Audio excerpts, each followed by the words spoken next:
ఆ కుటుంబానికి టీడీపీ అధినేత ఏపీ సీఎం చంద్రబాబు అంటే ఎనలేని అభిమానం. ఇటీవలే జన్మించి తమను ఆనందంలో ముంచెత్తిన ఆ పసికందుకు చంద్రబాబుతో నామకరణం చేయించాలని ఆ కుటుంబం భావించింది. ఆ అవకాశం ఆ కుటుంబానికి రానే వచ్చింది. ఏపీ సీఎం కుప్పంలో 2 రోజుల పాటు పర్యటించడంతో పసికందుతో సహా ఆ కుటుంబం చంద్రబాబును కలిసింది. కుప్పంలోని ఆర్ఎండ్బి అతిథి గృహంలో నిర్వహించిన ప్రజా సమస్యల పరిష్కార వేదికలో భాగంగా చంద్రబాబును కలిసే అవకాశం ఆ కుటుంబానికి వచ్చింది. పసికందుతో సహా అక్కడికి చేరుకున్న శాంతిపురం మండలానికి చెందిన సుధాకర్, ప్రియా దంపతులు తమ కుమార్తెకు పేరే పెట్టాలని తమ అభిమాన నేతను కోరింది.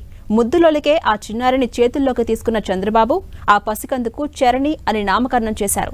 ఈ సందర్భంగా ఆ పసికందు తల్లిదండ్రులతో పాటు అక్కడ ఉన్న ప్రజలంతా ఎంతో సంతోషం వ్యక్తం చేశారు.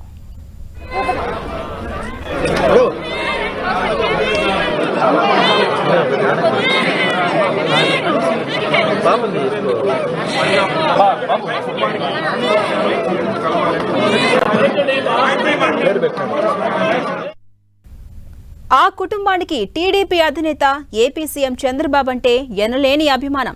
ఇటీవలే జన్మించి తమను ఆనందంలో ముంచెత్తిన ఆ పసికందుకు చంద్రబాబుతో నామకరణం చేయించాలని ఆ కుటుంబం భావించింది.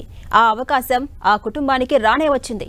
ఏపీ సీఎం కుప్పంలో 2 రోజుల పాటు పర్యటించడంతో పసికందుతో సహా ఆ కుటుంబం చంద్రబాబును కలిసింది. కుప్పంలోని ఆర్ఎండ్బి అతిథి గృహంలో నిర్వహించిన ప్రజా సమస్యల పరిష్కార వేదికలో భాగంగా చంద్రబాబును కలిసే అవకాశం ఆ కుటుంబానికి వచ్చింది. పసికందుతో సహా అక్కడికి చేరుకున్న శాంతిపురం మండలానికి చెందిన సుధాకర్, ప్రియా దంపతులు తమ కుమార్తెకు పేరు పెట్టాలని తన అభిమాన నేతను కోరారు. ముద్దులోలకే ఆ చిన్నారిని చేతుల్లోకి తీసుకున్న చంద్రబాబు ఆ పసికందుకు చరణి అని నామకరణం చేశారు. ఈ సందర్భంగా ఆ పసికందు తల్లిదండ్రులతో పాటు అక్కడ ఉన్న ప్రజలంతా ఎంతో సంతోషం వ్యక్తం చేశారు.